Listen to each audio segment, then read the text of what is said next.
মিনা তার বোনকে নিয়ে বাইরে খেলাচ্ছে। তার পাশাপাশি মিনার বোন ঝনঝনিটকে ফেলে দিল। তাই মিনা আবার নিচে গিয়ে সেটা তুলিয়ে দিল মিনার বোনের কাছে। তারপর দুষ্টু কাউয়াগুলো মিনার পাখিগুলো ডিস্টার্ব দিচ্ছে, তাই কাউয়াগুলোকে শিশি করেছি দিয়ে দিচ্ছে মিনা। তাই আবার যাচ্ছে মিনা, দেখা যাক চ করে বলে দিচ্ছে দুষ্টু পাখি। আবার মিনার বোনের ঝনঝনিটা ফেলে দিল, তা আবার চলে যাচ্ছে মিনা দেওয়ার দিতে। কতক্ষণ দিয়ে থাকে।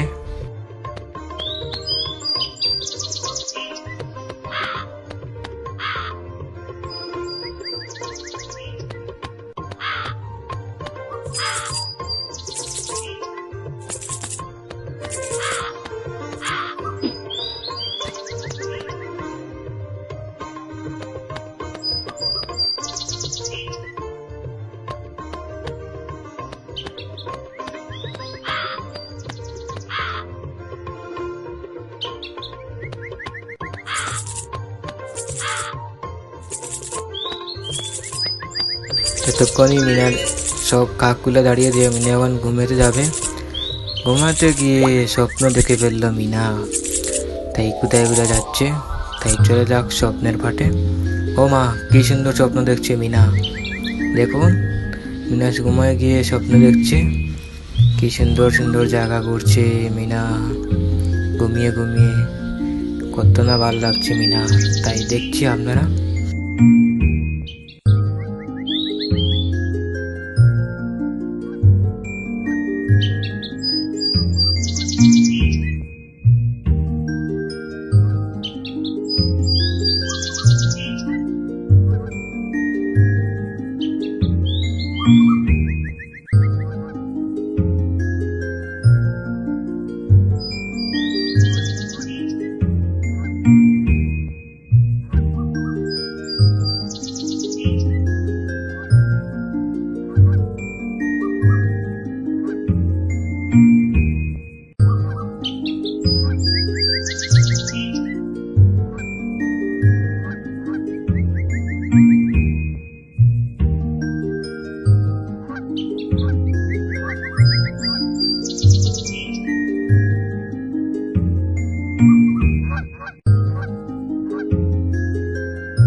এরই মধ্যে মিনা চলে আসলো আর রাজরানীর কাছে।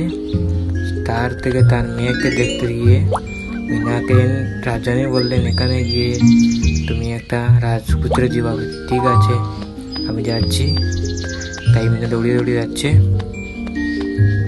দেখি মিনা কোথায় যায়। এরই মধ্যে কি একটা জিনিস পেয়েছে মিনা। এখানে কাক পাখি সবগুলো ডাকছে।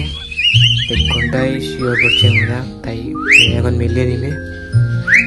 একটা নিয়ে নিল, দুটো নিয়ে নিল, তিনটি নিয়ে নিল, চারটি নিয়ে নিল, সবগুলোই পাস হয়ে গেল।